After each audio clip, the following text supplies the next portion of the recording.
to return to the moon in the next few years. This is Brazier with a special programme on the new space race.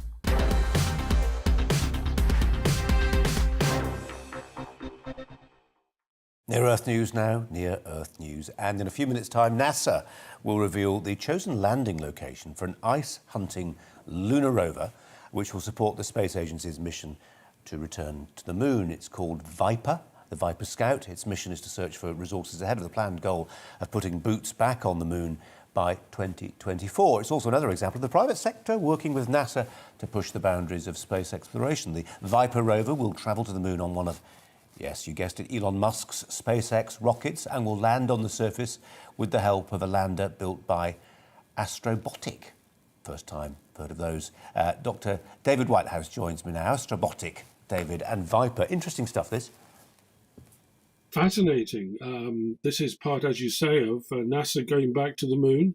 They still hope to put the first woman and the next man on the moon by 2024, although we think that's going to slip by a year or two. But this is a golf-sized cart that's going to land at the south pole of the moon, probably on the rim of a crater called Shackleton. And it's no coincidence that the crater that is at the south pole of the moon is called Shackleton. And also, we know there's ice there. And we've known this for over 20 years, that in the lunar dust, there are shards of ice. And that's what this volatile rover is going to examine, because that ice is very important for future bases. It feels like we're doing a chemistry show tonight, actually, David. We were just talking to a food processing expert talking to us about how fertiliser production yields a byproduct in the form of carbon dioxide. But the chemistry on the moon, there are no second chances. You've got to make it work. And if the people are up there on a moon base, and they need the staples to support life, and ice and water, clearly a key part of that. Well, that's right. I mean, the moon base is going to be something that's going to be developed over this decade. By the end of the decade, there will be people living on the moon in 6-month rotations. And the ice is a vital component of their life. Now, if things went wrong, they could get back in a couple of days. So there always will be built into the moon base scenario. But the ice from the poles of the moon will provide drinking water, will provide irrigation, but will also, when they're turned into liquid oxygen and liquid hydrogen, will provide rocket fuel. And this is going to be, a major part of the life of there's Shackleton crater coming up there, a major part of the life of a moon base. And also, the fact that it's at the South Pole is important, because the South Pole is it's a land of deep shadows. In fact, there are some craters at the South Pole, Shackleton included, where the sun never shines. It's colder in those craters than on the surface of Pluto, the most distant planet. And that's why the ice has accumulated there. It's never been burnt off by the sun. And this is a land where the sun it's a wonderful land of shadows. If you were standing at the south pole of the moon, where this Viper is going to land, where the base is going to be built, where the first footprints going back are going to be set, you would see the Earth in one position in the sky. And over a month, it would go through a series of phases, crescent, full, etc. Wow. But the sun would walk all the way around the horizon. So the shadows, very deep, very long, would move around like the hands of a clock. It's a wonderful, evocative, significant part of the moon, which we're all going to get to know when we land there. Apollo 11 landed at the equator, the Sea of Tranquility. This is a very different part of the moon. And you depict it beautifully. I mean, David, just in terms of how we get the moon base built, I mean, compared to the late 60s, communications technology, the computerized technology that's available to us now, the computing power, and the robotics, presumably just means that, humans only need to get involved at a much later stage. You can send up a lot of this stuff robotically. It can be sent, effectively by drone spaceships, not crewed spaceships. You're quite right. When the first crew of 2 land on the moon in a few years' time, Viper will already be there, and some other pre-positioned platforms, and they will guide the landing in. They will know much more precisely how to land. Not like Neil Armstrong having to go to to manual and look for a place to land, not sure he could find it. We will know the landing site intimately. We already do. We've got incredibly detailed photographs of this region where we're going to build the moon base. So this crater Shackleton is the most studied crater on the moon. We know it intimately. We know where we're going to land. We know where the rover's going to land. We even know the route the rover's going to take to look at the shadows and the small craters, to dig up bits of soil to look for this ice, because we know there's ice there. We've seen it from orbit, but we have to have the ground truth now. So we need to know what form the ice is in. And once that's confirmed, then the base will go there. We will take, in the past, it used to be thought you'd take up huge aluminium cylinders and dump them on the surface, and that would be your moon base. No, the way to do it these days is to take a 3D printer and actually mess up the lunar dust, turn it into a sort of toothpaste, and then print out igloos from lunar dust. This is going to be the most remarkable moon base.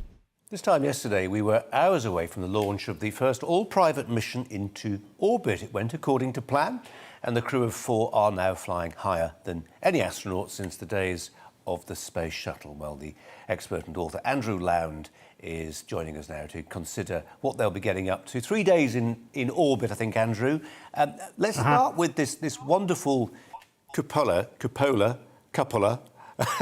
dome, which is 3-ply, bit of glass, space, scary stuff, but basically the best view of the planet in orbit right now, and they're enjoying it.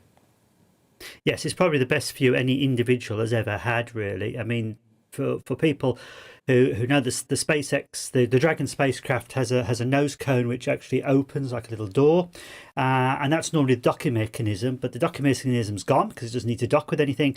So they put this dome on there, so you can actually sit in the dome with it around over your head and have a look round and see the Earth. I mean, you get a 360-degree view of the Earth. Absolutely a staggering view of the Earth, really, that you would get with it. It must be interesting to hear the comments that they make when they actually when they've seen the Earth through that, because that must be an amazing sight. It reminds you very much of some science fiction films where you've always had this. You've had it on Red Dwarf, you've had it on Dark Star, where they've actually sat with this dome over their head.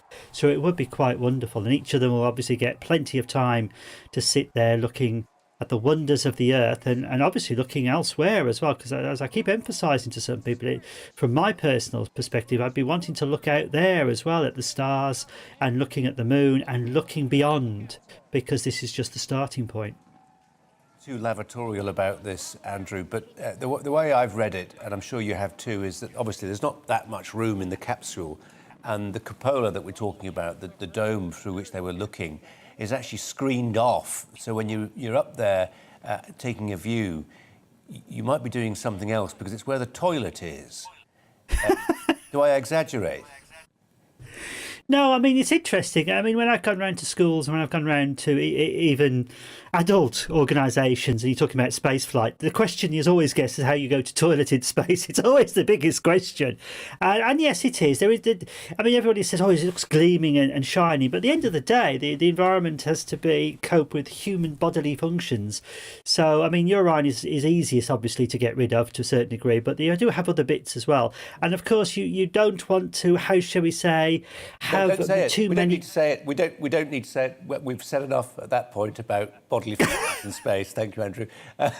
Let's just, in terms of the orbit, and I know we've talked endlessly about Branson and Bezos and the competition with Musk, but this is a reminder that SpaceX are just going further and farther than anybody else, and they're just doing stuff that's further down the evolutionary track when it comes to space. Yes, I mean, it's really because Elon Musk has a different vision to the others. I mean, in the case of Branson, it was to take up people who've got lots of money into suborbital flights. Bezos to do that partially, but also really to get involved in the commercial aspects of it. Elon Musk is very different. Elon Musk wants to make sure that the human species is a spacefaring species with everything that goes with it. That means orbital flight, explorations of the planets, exploring for taking the mineral resources. In other words, make us a truly spacefaring species. And Elon Musk does have that vision for that. And he's unfortunately, he's a billionaire. He can actually put the money where his mouth is. I mean, a lot of people saying these are billionaires, yes, but I always think there's a lot of people in the world who have lots and lots and lots of money. But what do they do with their money? Do they actually do? And some do absolutely ridiculous things, and they just build huge, bigger and bigger houses, and then go to nightclubs all the time. You know, I don't want to point to any particular part of society here, but this is a group of people who actually spend money on things which are really interesting, and we're seeing that a lot now. I tell you what, Andrew, I don't know if we probably can't, but the picture we just had from inside the capsule of the 4 astronauts all lined up. I'm not sure which one Jared Isaacson is. I think he was the one on the end, the taller astronaut. And he's the one who's paid, he bought the trip, in a sense, $200 million, I think it was. Yeah. And then the other seats were allocated on the basis of a raffle and a prize and a competition. And there's a big sort of there he is. There's a big charitable aspect to what they're doing. At the end of the day, it took one individual's very, very deep pockets. But he's sitting on the end of a giant bomb, so we ought to respect him for his decision. Yes, I mean, again, I mean, the danger is still as there as it was with anybody, even with Alan Shepard making the first American space flight in '61. We're still looking at something that was extremely dangerous, and I think in some of the coverage that's been done, it's often forgotten. Really, this is still exceptionally dangerous, and they've had to go through 6 months of training because there is a great risk in it. But life is full of risks, and to be quite honest, would I more interested in spending a risk sitting on top of a rocket than walking down the road where I could get hit by a car? Well, of course I'm going to sit on top of a rocket. It's far more of an interesting opportunity to do it. But yes, it is, and he has to have deep pockets to do it, but it has to start somewhere, and these people do. I mean, I entered the raffle myself. Unfortunately, I didn't get it. Let's talk about near-Earth news. And for the second time since July, the International Space Station has faced an emergency. It's emerged that on Friday, the ISS was pushed out of position by a Russian spacecraft that had docked with it, but which was firing its thrusters too aggressively. Those aggressive thrusters. The incident was similar, but probably less serious to the one in July, when the space station was flipped upside down by a visiting Russian module that was trying to pull away from the orbiting station. It's about the size of a football field, by the way. Friday's alert is not believed to have been linked to the presence of a Russian actress. This is all true, of a Russian actress and director who were filming a movie. They returned to Earth safely on Sunday using the spaceship that caused the latest incident. I hope you followed all that. Well, with me, the author and space expert, Dr. David Whitehouse. David, thanks for joining us. Should we go? No, let's start with what's just happened. Serious enough, I mean, an emergency, but not as serious as the one in July. Yes, the same cause. The one in July was the Nauka module, which had just been docked with the International Space Station, and that had a software problem and fired its thrusters and really did push the space station well out of position, well out of orientation. And that seemed to be a software problem. And the only reason that stopped was because the thruster ran out of fuel, ran out of gas. This was a similar problem, as you say, from a different spacecraft. This was from the transport spacecraft, the Soyuz, which we don't quite know what happened, but it does seem to be another software problem which fired its thrusters when it shouldn't have done, pushed the space station out of position, but not quite as much as a couple of months ago. But it's still very worrying because these spacecraft, the Soyuz spacecraft, should be well known, should be well understood. It shouldn't do things like this. David, why do we need them? When Elon Musk can send his SpaceX spacecraft to dock with the ISS, why do we need the Russians anymore? I say we. Why do the Americans need them anymore? Well, the Russians are official partners of the International Space Station. They've built a major part of it. They are in treaty with the United States and with the European Space Agency and Japan to live and operate on the space station. So they have a right to be there. And for many years after the space shuttle was retired, before Elon Musk came along, they were the only way to get up to and from the space station. So they have a heritage, they have a right to be there. Yeah, but their modules are getting old. The July incident, I read that it didn't just flip over, which sounds incredibly dramatic, but it sort of flipped over more than once potentially. But the crew didn't know. The crew didn't know initially because this is a zero gravity environment, and when the space station moves, you're floating in midair. You don't actually, have any reference point to see how it is moving. You're usually tethered to the space station, to the walls or to somewhere because you're at a workstation.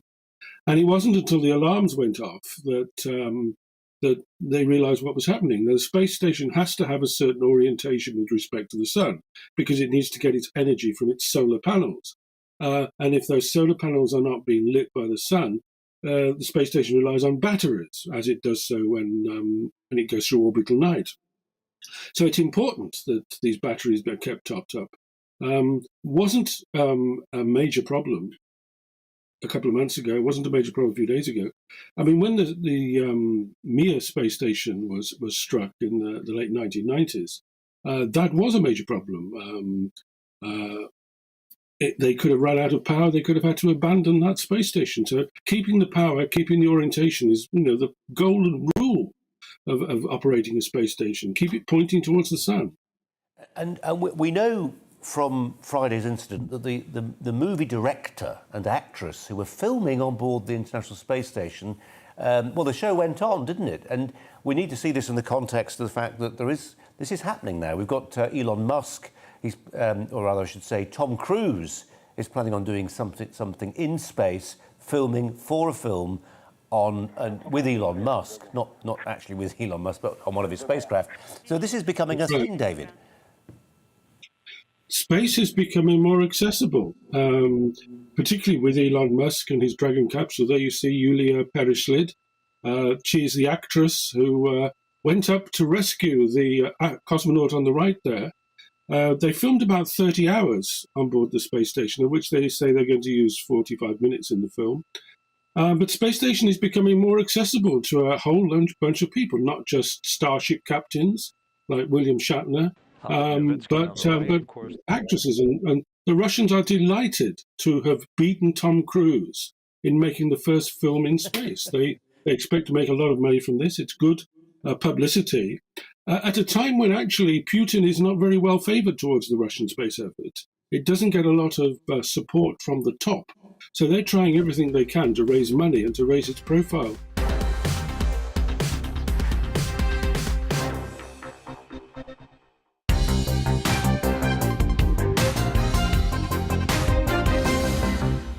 You're the first in your family to go to university, so whatever challenges your childhood presented, it didn't stop you going to university.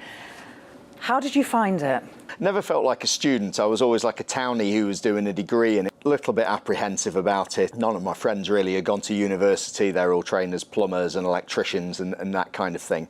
And it was completely not what I expected, a lot more down to earth. And I studied politics, so you can decide whether that was useful or not. You say you played hard and you worked hard. You did your schoolwork too. You get into Oxford. Yeah.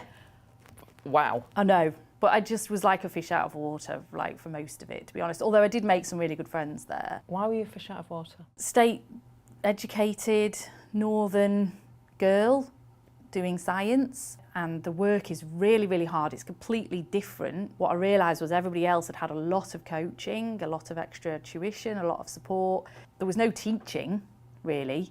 It's just like, here's an exercise book, get on with it. Crushed my confidence immediately, which having gone from being this sort of clever, like, oh, you're out of 2,000 kids in this sixth form college in Manchester, we want you to sort of apply for you. I was the only one who got in out of that, to basically being made to feel like I was totally thick, is quite crushing. Did your parents separate when you were young? Do you know your dad? They separated when I was 10.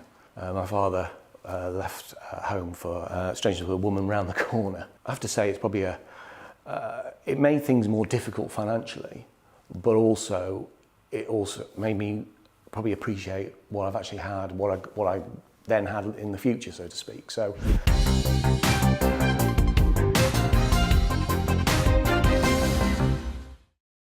Hello there, I'm Eamon. And I'm Isabel. And you're watching the GB News digital stream across the United Kingdom. And around the world. If you're here in the UK, you can also watch us on your TV screen. GB News is Freeview channel 236. On Sky, we're channel 515. 626 on Virgin Media. Just remember, you might need to retune your TV to watch the channel. Yeah, and if you are doing that, find out more about retuning by going to gbnews.uk.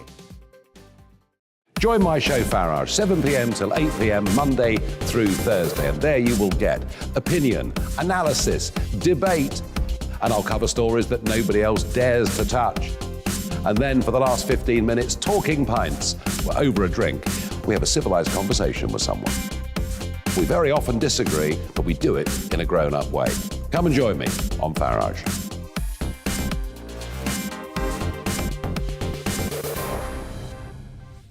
Hello there, I'm Eamon Holmes. And I'm Isabel Webster.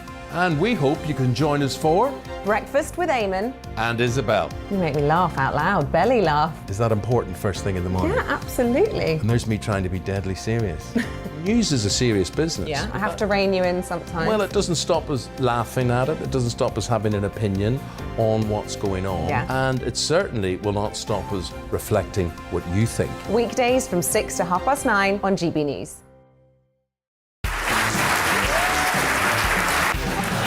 My name is Andrew Doyle. Join me every Sunday evening at 7 p.m. for Free Speech Nation. This is a show where we address current affairs and news stories of the week with the help of two wonderful comedian panellists. I brought in comics because I want to give it a lighter edge, and also they work for less. See you there.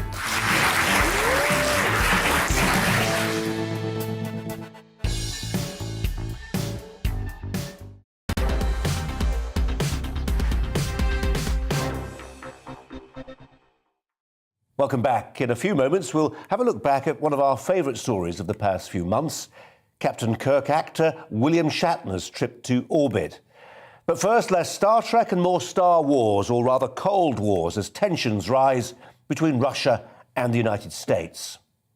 Drama in orbit today after astronauts aboard the International Space Station took to their lifeboats of sorts to avoid debris that may have been created by a Russian anti-satellite weapon. That's quite an opening paragraph. What's the truth of the matter, however? With me, the author and space expert, Dr. David Whitehouse. David, thanks ever so much for joining us. This is the ISS going into, quote, near-miss mode every 93 minutes. That's right. It was a result of the anti-satellite test carried out by the Russians at 3 o'clock this morning. What's called a Nudal DA ASAT missile was launched from the Plesetsk launch base in Siberia towards Cosmos 1408, which is an old Soviet electronic spy satellite, which was launched 30 years ago. It hasn't been working for 15 or years, so it was a very large 2 tons target for their new system, which has been tried 10 times before, but never until now has it actually been intended to strike and destroy a satellite. The American US Department of State has condemned this, and there is a cloud of debris in orbit. Yeah. Was blowing it up in space illegal? No, it's not illegal. There are various treaties against space weapons, and it depends upon what you decide is a space weapon. I mean, China carried out a similar series of tests in 2007. America did one in 2008, and even India a couple of years ago carried out a similar type of test. So if these anti-satellite weapons are designed against ballistic missiles, then it is against the ABM Treaty. However, against your own satellite, it is a moot point. The United States Department of Defense has said this evening that it shows that Russia is not serious about not having weapons in space, because it augurs badly. And it's part of the sign of the times that both China, India, and the United States, to a certain degree, are looking at disabling their opponent's space assets in times of conflict. The ISS, we're just going to show some pictures of the International Space Station for those people who need to be reminded of what it looks like. It can actually, I read, manoeuvre. That's not the ISS, is it? But the ISS can.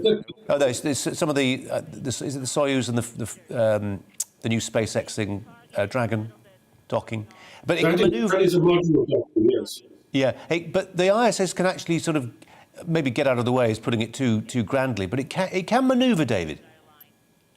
Yes, it does occasionally, quite literally, get out of the way. It can adjust its orbit slightly.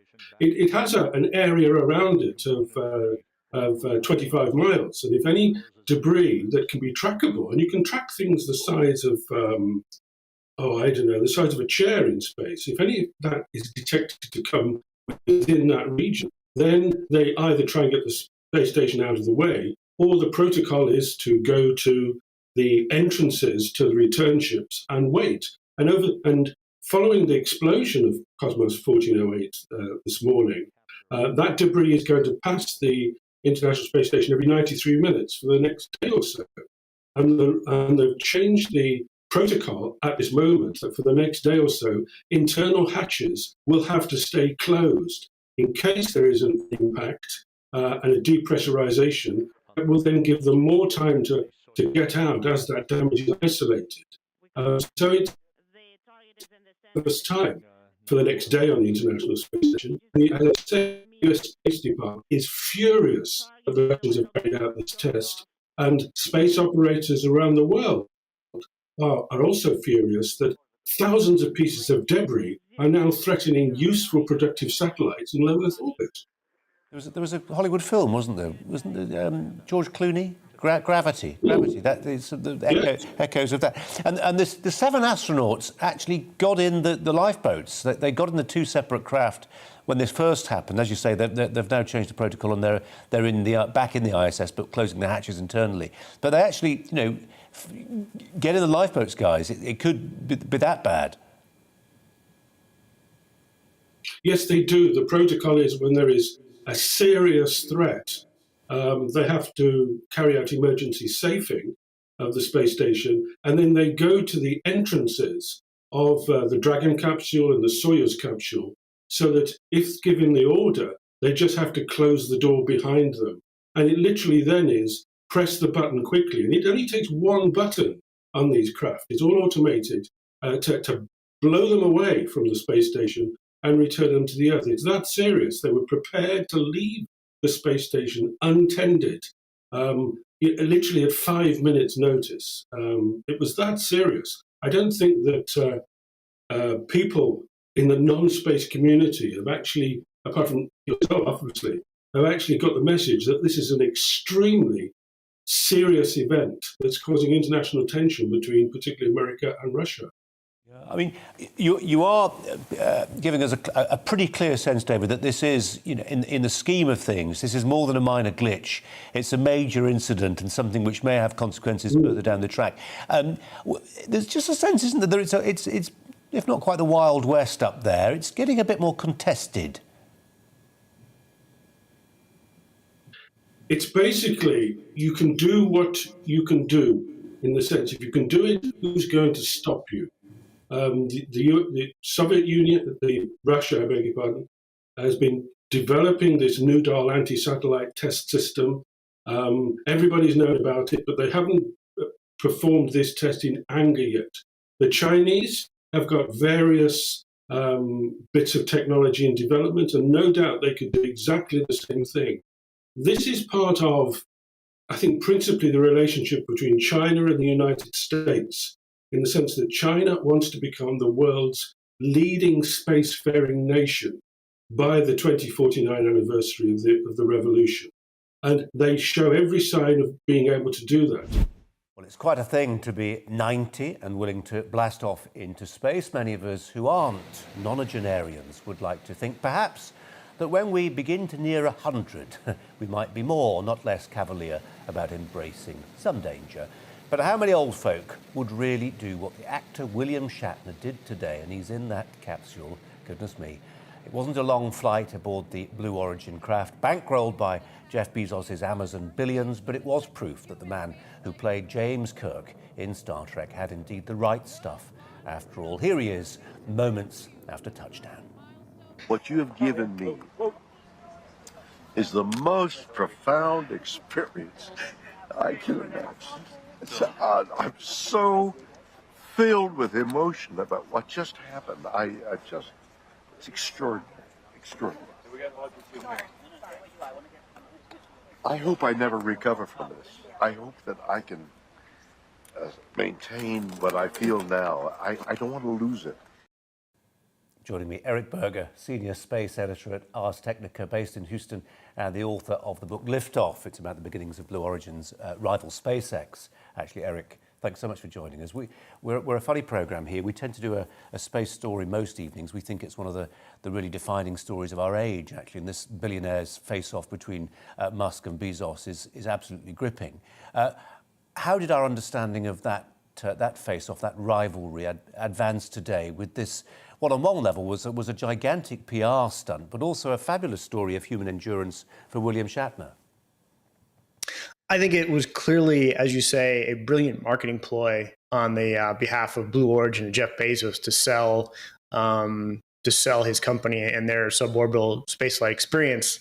On the other hand, I think it was also pretty arresting to see William Shatner so captured by the experience. He clearly was moved by his few minutes of weightlessness. And it speaks well to the idea that, getting more humans into space would give us a better perspective on our own planet. We were talking earlier, Eric, about how we do this story today. And one of the suggestions was that we look at the way it's filmed and edited and processed and put out there. You can see now, I'm not sure you can see our pictures, but we're just looking at a gaggle of camera operators filming every moment. And when the landing happened, there was a sound recordist there with a long sound boom. You've got drone upon drone giving you a perspective you just couldn't imagine even a few years ago. There's one long lens trained on the New Shepard capsule. And the separation, I mean, this was, in excess of 350,000 feet into space. I mean, there is camera kit available now feeding into this public relations exercise, which just gives us an amazing view of what's happening.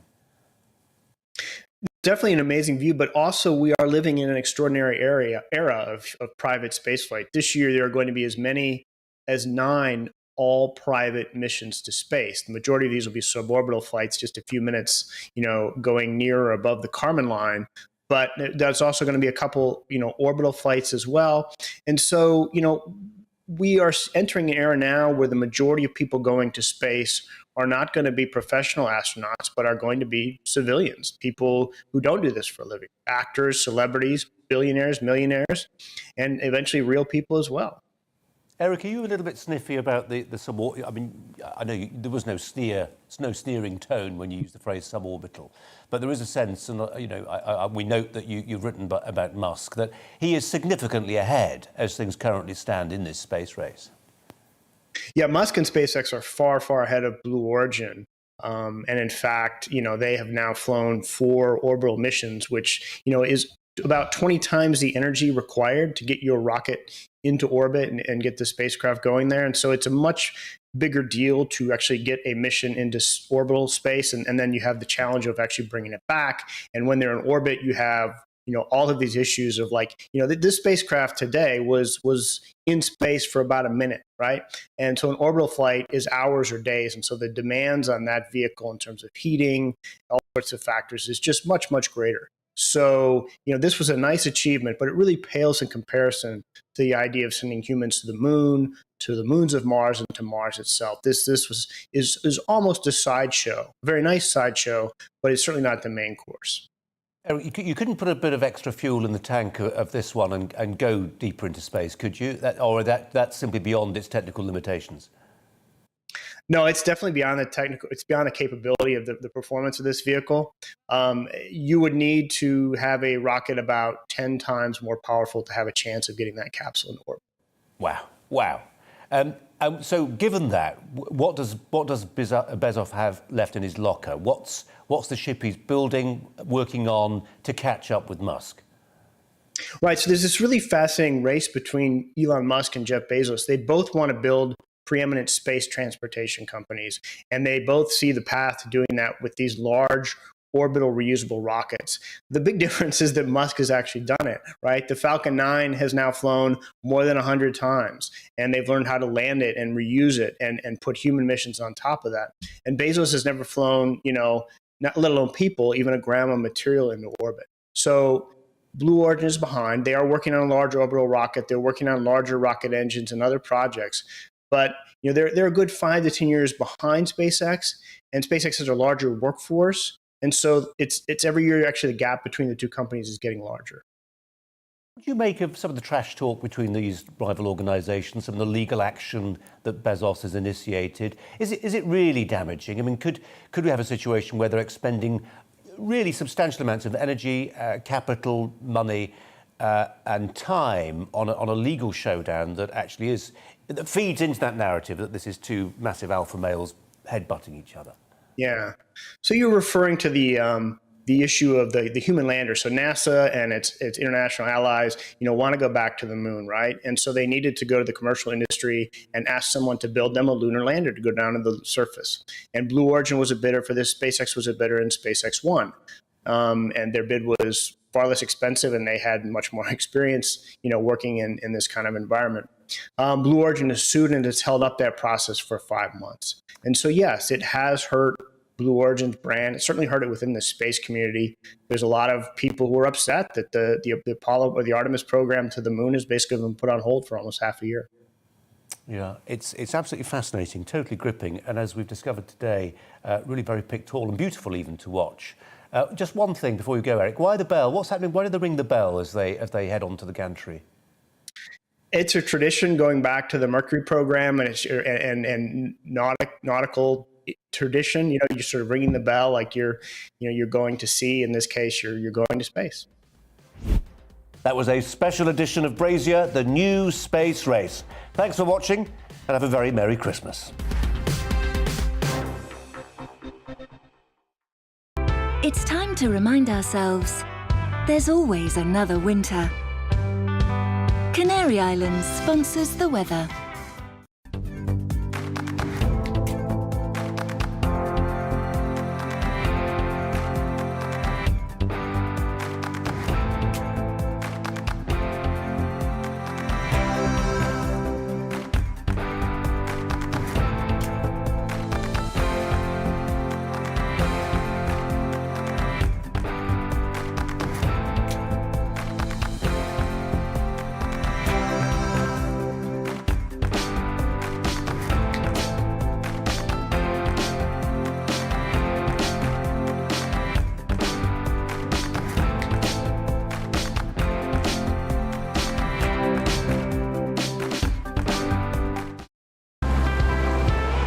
Canary Islands sponsors the weather.